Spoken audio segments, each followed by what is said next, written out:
Hey everybody, if you're just finding my 5 Parsecs videos and want to find a midpoint to jump into my campaign, or if you've watched everything and just want a refresher of what's happened so far, this video is a narrative recap of my crew's first 5 turns here on Bricks and Blocks Gaming.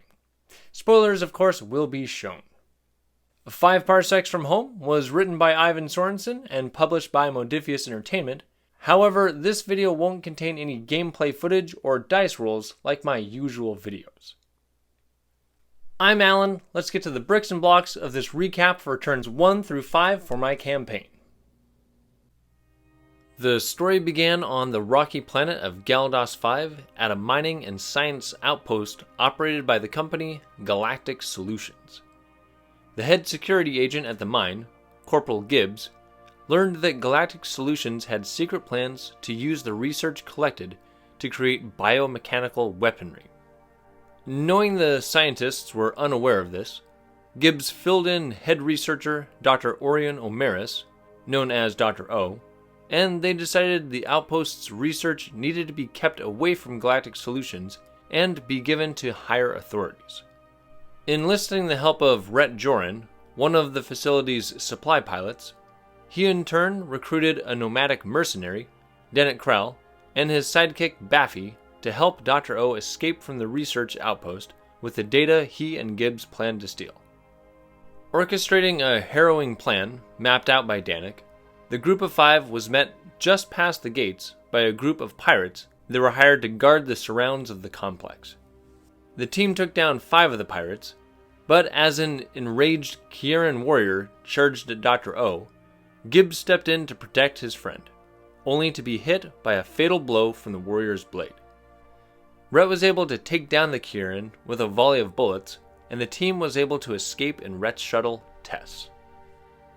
After the battle, the team needed to find a way off the planet.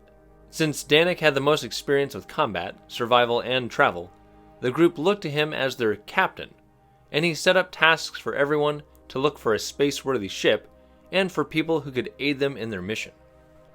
Rhett remembered a lady warrior he'd failed to swoon a few weeks prior, and introduced the team to Beldara, who was stranded on Galdos 5 after her ship was damaged.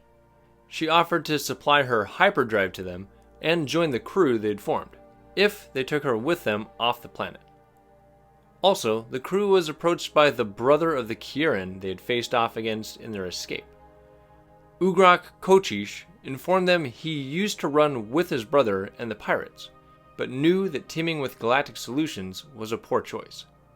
He blames the corporation, not the crew, for his brother's death, and humbly asked to join the crew, hoping to avenge his brother.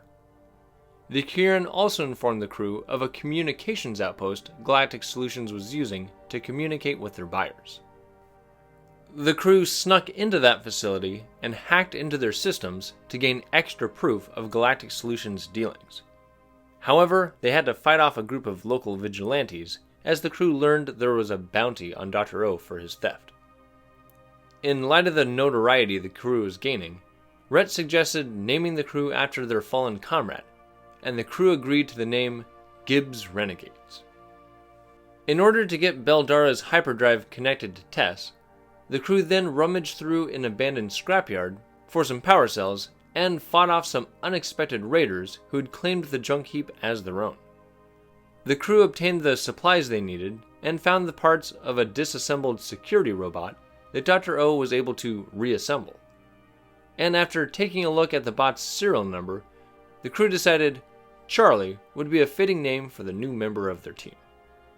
While the power cells were being installed, Beldara convinced the crew to take a job to collect the bounty on the leader of a local cult who had been instructing his followers to abduct children that they were selling off as slave laborers. Beldara was able to take down the man known as Malron the Grand herself and put an end to his reign of terror.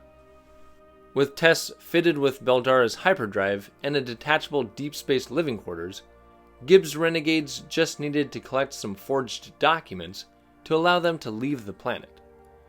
However, a team of Galactic Solutions soldiers caught wind of their plans and set up an ambush to take out the crew.